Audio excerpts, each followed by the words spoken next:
예, 여러분 안녕하십니까?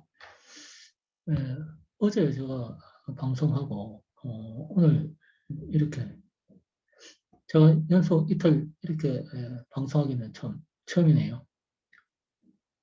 그 어제 그 방송하고 나서 제가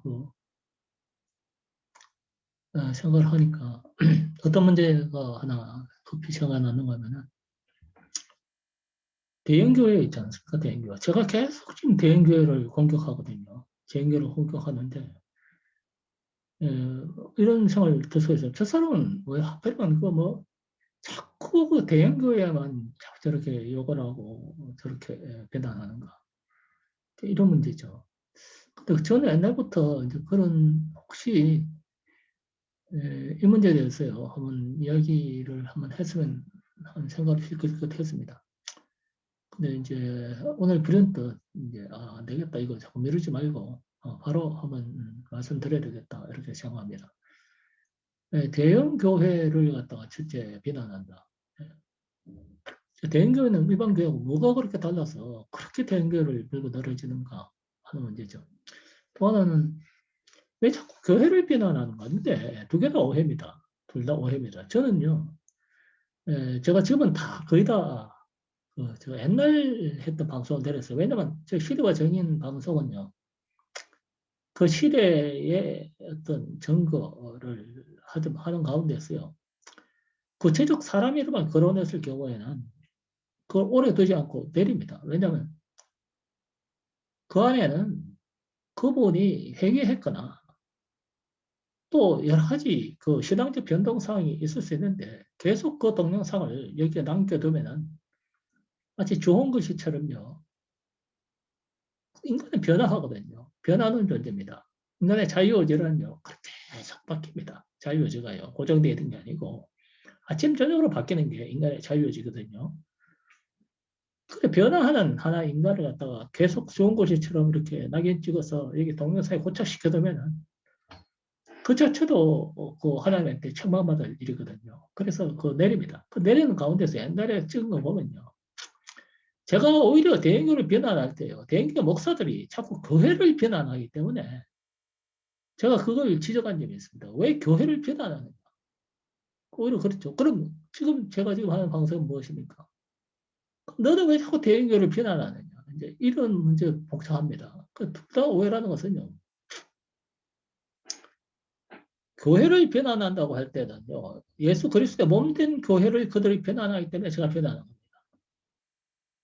그리고 제가 지금 교회를 비난하는 것은요, 예수 그리스도의 몸된 교회에 몸담고 있는 자가 예수 그리스도의 정신을 따르지 않는 신학적 오류가 있다 해서 제가 비난합니다. 교회를요. 이것은요, 어떤, 이, 중요한 그 기준이 뭡니까? 윤리적 비난과 신학적 비난이 있단 말이죠. 그 대형 교회에 대한 그 비난한다고 저 그러는데요. 저는 대형 교회를 해석적으로 말하자면요. 저는 대형 교회의 참매론자입니다. 대형 교회를 굉장히 대형 교회가 바로 서야 된다. 또 대형 교회가 대형화가 되는 것에요. 전혀 신학적인 문제가 있다고 생각하는 사람 아닙니다. 대형화될수록요. 교회가 여러 가지 유리한 점이 있거든요. 그 증거로는요. 제가 그래서 옛날에 제가 그 생각이 났어요. 제가 신학교 다닐 때요. 대형교회를 이렇게 비난하는 같은 전도사들끼리요. 제가 주변 전도였었습니다. 그보다 제가 큰 논쟁을 벌인 적이 있어요. 저는 그 사람한테 그 전사가 그랬어요. 왜 대형교회가 나쁘냐? 그 사람은 말은 그겁니다. 전도사님은요. 기업화되고 있다. 대형교회가 기업화되고 있고 헌금에 걷어가지고 막 기업화되고 있고 막 논리가 주로 기업화됐다 이거죠. 기업화.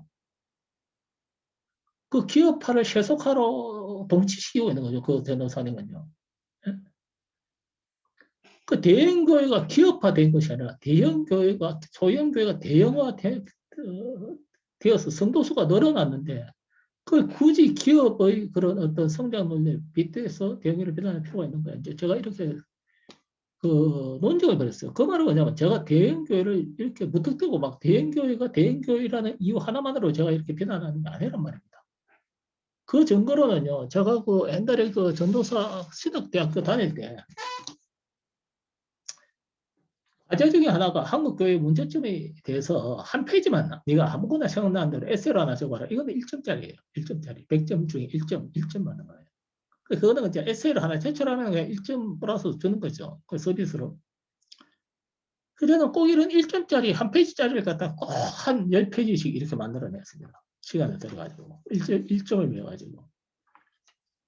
왜냐하면 그 과제가 심각하거든요. 한국 교회 문제점에 대해서 논하라 해놓고 세상에 한 페이지로 적어라 하면 그게 적어집니까? 그래서 저는 그걸 일일이 다 그 1점이 중요한 게 아니죠. 뭐 굉장히 큰 중요한 신학적 논쟁이기 때문에 제가 그걸 이게 뭐 한 10페이지 정도 적어냈어요. 그게 마침 파일에 남아 있습니다. 거기 보면요. 제가 오늘날에 그 당시에 교회 문제점으로 7가지를 지정했습니다. 7가지요. 그 7가지인데 여러 가지 7가지 중에 첫째, 교회의 그 신비주의가 문제다. 무속주의, 신비주의, 은사주의가 문제다. 이걸 제가 실겠습니다. 두 번째는요. 목회자 윤리에 관한 사항이 있는데 여기 이제 주로 뭐 목회자가 바람 피웠네, 뭐 어떻게 뭐 돈을 횡령했네, 이런 문제들이 신학적으로 어떤 것이 그것이 과연 어떤 신학적인 의미가 있고 그것이 왜 잘못됐다 신학적으로 하는 걸 이제 이야기했고, 세 번째는 목회자의 사역과 역할에 관한 문제인데 이것은 이제 목회자가 뭐 사례금을 너무 많이 받고 어떤 사례금의 차이가 있다 서로가. 어떤 목회자는 한 달에 돈을 못 받던 그런 목회자가 자비랑으로 설교하는 사람도 있고, 어떤 목회자는 1년 연봉이 12억이고, 이래요. 한 달에 1억씩 받고. 지금 대형교회 목사를 다 그렇게 많이 받아요. 그거 다음에 내가 한번 그 사례금 가지고 한번 지적을 할까 하는 생각 중입니다. 대형교회 목사로 그런 사례금 많이 받을 필요 없어요. 그 다음에 교회 정체성은 이것이요. 대형교회 문제입니다. 대형교회. 대형교회가 왜 나쁜가? 하나님 이것이요. 제가 문제점으로 지적했다는 것은 제가 문제점을 지적한 게 아니라 제가 전도사 시절 때 사회가 교회를 일컬어 문제점으로 지적한 사항들 7가지를 정리한 겁니다. 그러니까 제가 문제점을 생각한 게 아니라 말이에요. 그 당시에 우리 이 기독교 사회가 문제점, 교회에 대해서 인식하고 있는 7가지 문제점을 지적하고 저는 이걸 신학적으로 검증을 해봤단 말입니다. 이게 옳다 그러다, 옳다 그러다, 옳다 그러다. 그 다음에 타 종교의 갈등 문제. 왜 그 교회는 그때 막 이렇게 그 땅 밟혔지 않습니까? 막 7바퀴 도는 거, 막 절에 가서 7바퀴 돌고, 막 절의 불상을 훼손하고, 내가 그때 그 당시에 그런 문제도 많이 생겼어요. 이것이 과연 기독교인이 해야 할 바람직한 일인가? 그 다음에는 교회의 조직에 관한 문제. 이것은 이제 교회가 이렇게 개교회주의로 되다 보니까요. 자기 마음대로 쓰려는 문제가 있어요. 개교회주의. 그러니까 이 교회가 교단이 나눠진 게 아니라 이 교회마다 가르치기 달라요. 교회마다요. 이런 개교회주의의 어떤 통일성 문제, 일치된 교회 문제, 이제 이런 것이 신학적으로 어떤 문제인가 이런 거 다루는 게 있고, 그 다음에 이제 신학적 문제로서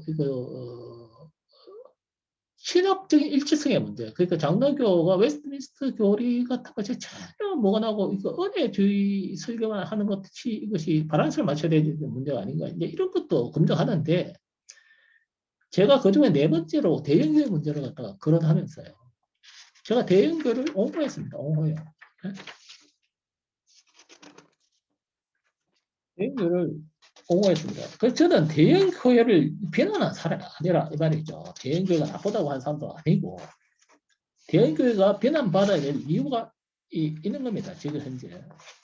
대형교회는 대형교회라는 이유만으로는 전혀 비난의 대상이 안 된다 하면서 제가요. 어떤 문제를 거듭했냐면요. 당시 초대교회 때의 모든 교회들이 대형교회였다 이겁니다. 오병이어의 기적을 해왔던 예수님이 오병이어를 기적해왔던 그 현장에 5천 명이 모였어요. 5천 명이. 5천 명 그 당시로 보면요. 지금 인구비를 보면요. 초대형교회입니다. 마치 여의도 순복음교회 사람이 이렇게 밀집한 것 같은 그런 대형교회적인 상황이 있었단 말이에요. 질병이었던 마찬가지고. 그 다음에는 초대교회 때 예루살렘 교회가요, 대형교회였습니다. 베드로가 3천 명, 5천 명을 개종해가지고, 그때 엄청난 부흥의 불길이 일어났을 때, 모두가 대형교회가 주도했습니다. 대형교회가요. 예. 그리고 우리가 소아시아에 바울이 자기 서신을 회람할 때 그 교회들이 소아시아에 뭐 무슨 뭐 버가모 교회 또는 뭐 라우디게아 교회, 뭐 에베소 교회, 뭐 이런 뭐 빌라델비아 이런 것들이요. 그 교회 자체는 하나 전부 다 가정교회로 이루어졌지만요. 버가모 전체로 봐서는요. 그 하나의 회람권에 있었던 예?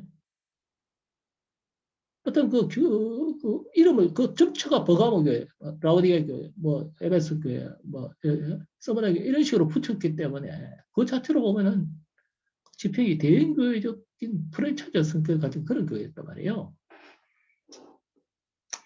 그런 거로 보아서 대형교회가 비난받을 이유가 없다. 대형교회는. 기업하는 또 다른 문제예요. 또 다른 문제. 그건 신학적 문제입니다. 요컨대 부흥이나 교회 부흥이나 성장이 그 교회 목표가 되었을 때는 문제가 되죠. 그래서 과도한 성전의 건축 헌금 이런 것들이 이제 문제가 되는 겁니다. 성전 건축 헌금들 같은 거 이런 것들이 문제가 될 뿐이죠. 그런 것은 대형교회 자체의 문제가 아니고 그 대형교회를 운영하는 목사의 어떤 신학적인 데서 발생하는 오류다. 이렇게 해서 대형교회가 구별해야 된다는 게 제 주장이었습니다. 저는 철저히 대형교회 옹호론자입니다. 근데 대형교회를 그러면 왜 옹호하는가? 제가 대형교회를 옹호하는 이유는요. 이거 또 있습니다. 우리나라가 지금요, 기독교 대국입니다. 기독교 초강국입니다. 하나님의 나라예요, 우리나라는요. 이런 자부심, 우리는 정말 그야말로 제2의 이스라엘로도 불러도 좋을 만큼요. 이 조그만 나라가 온 세계에서 이 교회가 없는 곳이 없고 동네 많아요. 이런 그야말로 축복받은 나라인데 그 이유가 뭔지 아십니까? 라는 것이 내가 어떻게 지적했다. 그게 뭐냐? 우리가요, 성교 강국입니다. 기독교 강국은요, 다른 강국이 아니에요. 교회가 많은 게 아니에요. 무엇으로 척도로 삼나가면요. 선교사를 얼마나 파견하는가. 이 세계에 얼마나 하나님의 나라를 확장하는 이 현실적 하나님의 나라 확장에 얼마나 기여했는가의 척도가요. 선교사가 몇 명이냐. 그 선교사의 신학적 자질이 얼마나 우수한가. 이게 지표입니다. 이게요. 이 우리나라는 그래서 지금 현재 왜 기독교 강국입니까? 2만 명의 선교사가 세계에 파견돼 있어. 이런 나라는 없습니다. 미국 다음으로 우리나라가 많아요. 예? 그런데 이 선교사에 파견할 때 가장 기여했던 소위 교회가 대형교회였어요. 대형교회. 대형교회, 물론 그 우리나라 얼마나 이렇게 아름다운 하나님의 나라가 하면요. 조그만 동네 교회가 선교사를 파견합니다. 그때요. 지금 안 그래요. 지금 안 그래요. 조그만 자기 먹고 살기도 힘든데 그 선교사한테 30만씩 줘가지고 그 파견한 나라가 우리나라였어요. 얼마나 아름다운 이 나라의 기독교 나라였습니까? 얼마나 아름다운 하나님 나라였습니까? 이 중에서 대형교회가요, 주로 많이 파견했어요, 대형교회가. 대형교회들이 기독교 선교사를 많이 파견했습니다, 세상에. 그 왜 그렇습니까? 대형교회가 갖고 있는 규모의 경제가 있단 말이에요. 그것을 이용해서 파견할 수가 있는 겁니다. 대형교회니까. 왜? 또 헌금의 여력이 충분히 생기는 집집의 효과가요. 이런 것들이요, 그것이 기업화됐다는 그 이전에요. 하나님이요, 우리나라의 대형교회를 축복합니다. 왜? 대형교회 목사가 잘나서 그런 게 아니고 대형교회 자체 성질이 아름다워서 그런 게 아니라 하나님이요, 대형교회를 갖다가 의도적으로 하나님의 예정에 의해서 대형교회를 대형화시킴으로써 이 나라를 갖다가 하나님이 대형화시키고 하나님이 영광을 거꾸로 받는 축복하사 도로 영광을 받는 그런 나라가 한국이었단 말이에요. 그 주체가 대형교회였다. 이래서 제가 대형교회 참여론자입니다. 참여론자. 대형교회가 우리나라 많이 생겨야 된다. 왜? 그래야 더 많은 선교사를 하게 된다, 세상에. 그래서 이걸 수행하는 것이요. 성경에 말하면 오직 성령이 너희에게 임하시면 너희가 권능을 받고 예루살렘과 온 유다와 사마리아 땅끝까지 이르러 내 증인이 되리라. 이게 하나님의 예수 그리스도의 지상명령, 지상할 때 이거는 땅 위라는 뜻이 아니고 이 세상에서 제일 높은 명령이 이 명령입니다. 사마리아 땅 끝까지 내 뜻을 전해라. 그리고 그러므로 너는 가서 모든 민족, 뭐 이 모든 민족 할 때는요. 이것은 모든 민족이 우리나라 포함되잖아요.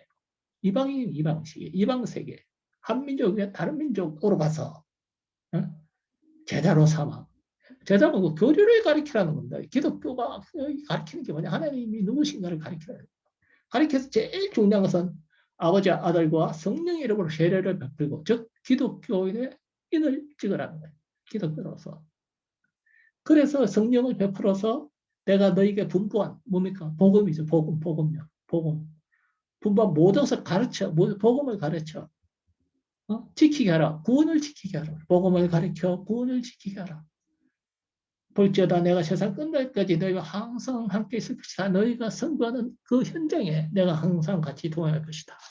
이렇게 하는 것이요. 이걸 충실히 수행한 데가 우리나라 대형교회였습니다. 그래서 반드시 기독교 강국은요, 성교 강국이고 선교 강국은요, 경제 대국입니다. 그래서 우리나라는 우리가 자력적으로 우리가 이렇게 경제 성장을 할 만한 요소가 별로 없어요. 뭐가 있으면 자원이 있습니까? 뭐가 있습니까? 뭐 국민성이 뛰어난 것도 있죠. 그러나 그것이 하나님의 은사로서 하나님의 소명에 발휘되지 않을 때는요, 뛰어난 국민 소용없어요. 우리가 뛰어나면 얼마나 뛰어납니까?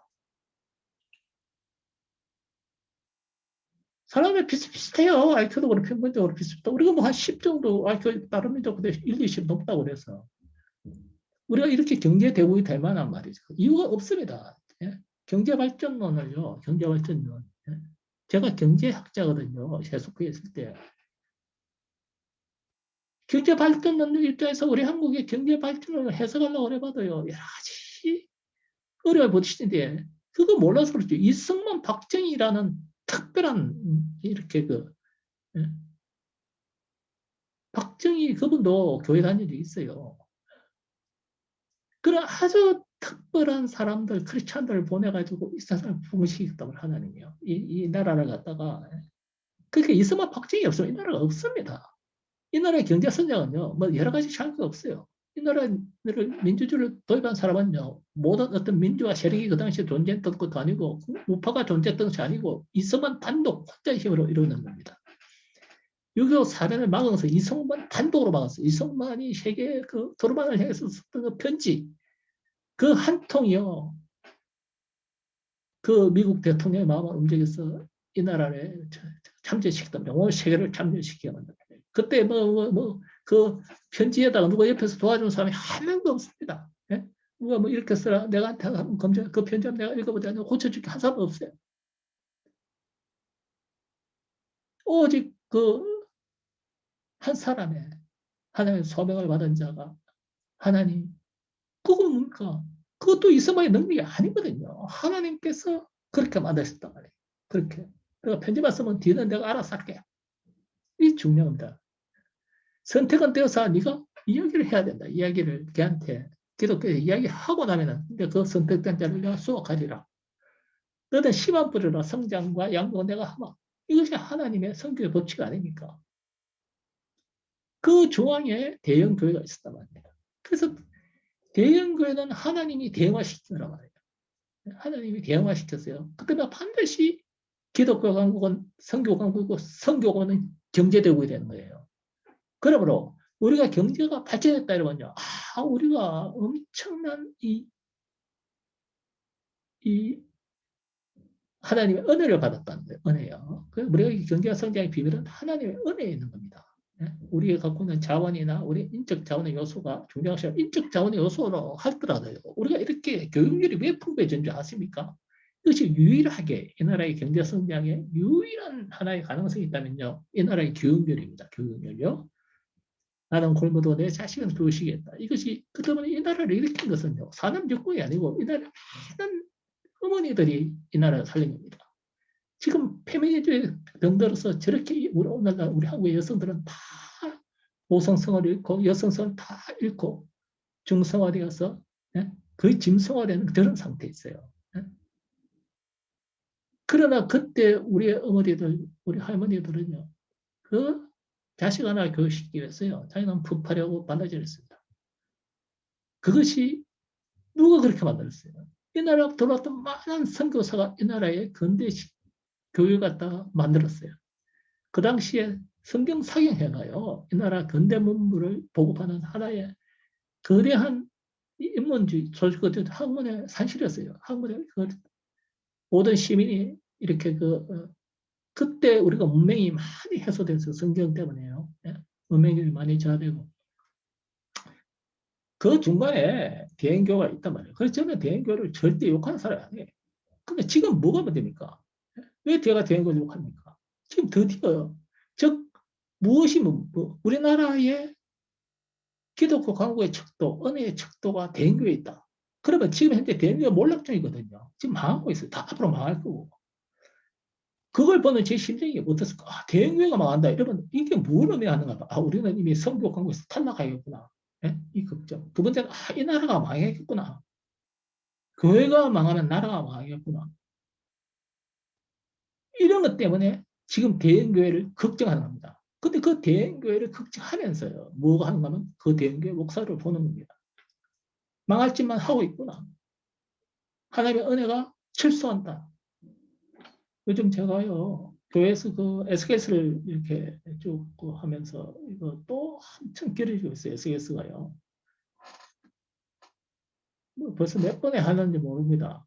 근데 그걸요, SKS 보면은 하나님께서 이렇게 예루살렘 성전을 떠나는 장면이 나오는데요, 문지방을 건너면서 돌아보고 또 성문을 나가면서 이렇게 성전 문을 나가면서 돌아보고 동산을 건너가면서 예루살렘을 돌아봅니다. 성전을요. 이건 우리나라 옛날에 6.25 사변 때 이상 그 노래 있죠. 새소전 노래. 뒤돌아보고 또 돌아보고. 그 노래 있잖아요. 누가 불렀습니까? 현이가 불렀어요. 그것처럼요. 하나님께서 그 미련을 가지시면서 이스라엘 성전을 떠납니다. 예루살렘. 지금 그런 상황이 있다고 하나님께서요. 이렇게 만들어 놓은 이 아름다운 성교의 대국, 이 경제 대국, 이것이 하나님께서 참 철수하고 있는 거예요. 뒤돌아보고 또 돌아보고. 이런 걱정이 나요. 그리고 또 뭡니까? 성경을 어디를 찾아봐도 한 번 몰락한 국가가요. 한 번 사양길에 접어든 국가가 이렇게 반등하는 법이 없어요. 그래서 야, 이 나라가 끝났구나 하고 제가 느끼는 겁니다. 드디어 하나님께서 끝나고. 그래서 제가 대형교회를요 비난하는 겁니다. 그 대형교회 자체가요 비난하는 부류가 두 가지가 있어요. 두 가지요. 오히려요 대형교회는요 우파들 기독교 우파 말하면 기독교의 우파라는 것은 이렇게 왜 소위 공산주의 기독교 이야기했죠. 그때 생태 신학, 그 여성 신학, 동성 신학, 페미니즘 신학, 또 민중 신학 하는 자들 그런 자들 있죠. 그런 자들. 그렇지. 그 때문에 이 시대의 목사들이 거의 자유주의 신학이 됐다. 그 싸움과 똑같단 말이에요. 똑같단 말이에요. OCC에 가입하고 막 분별도 하지 않고 막 가입하는 거예요. 지금 그때부터 몰락합니다. 그런데 사실은요, 진짜 대형교회를 갖다 공격하는 자들이 누구냐 하면요. 기독교 좌파들이 대형교회를 공격합니다. 좌파들이요.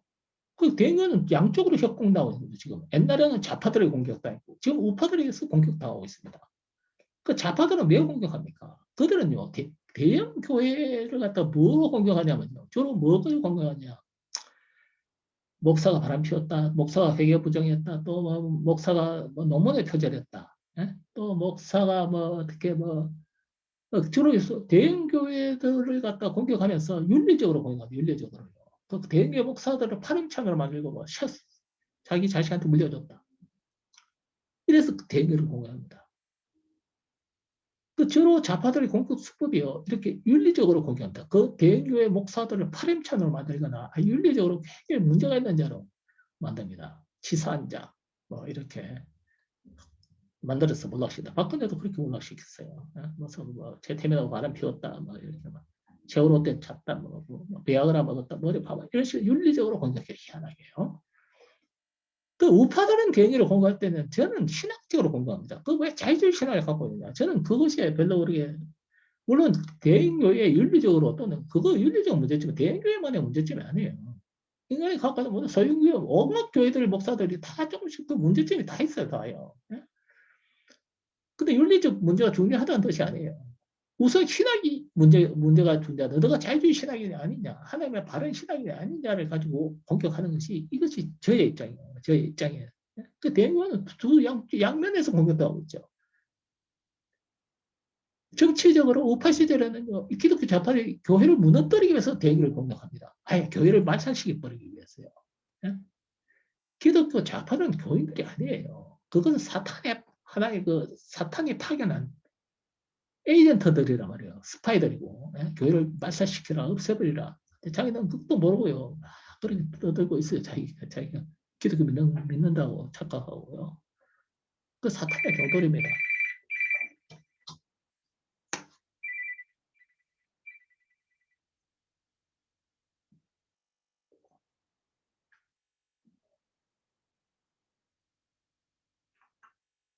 전화가 죄송합니다. 지금 제가 나가봐야 될 상황이네요. 보니까. 그래서 이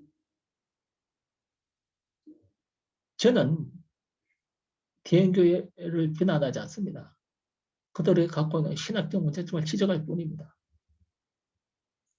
그래서 저는 교회를 비난하지 않아요.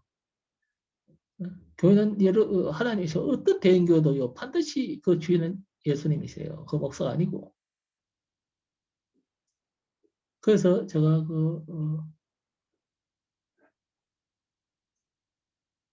대형교회가 갖고 있는 그 목사들의 신학적인 문제점을 지적할 뿐이고, 이런 걸 개선하려면 지금 현재 대형교회 목사들도 다 바꿔야 됩니다. 한 빠지고. 그분들의 선배들이 했던 그 서로 다 바꿔야 된다. 제가 계속 전화를 끊는데도 오기 때문에 오늘 여기까지 하고 또 뵙기로 했습니다.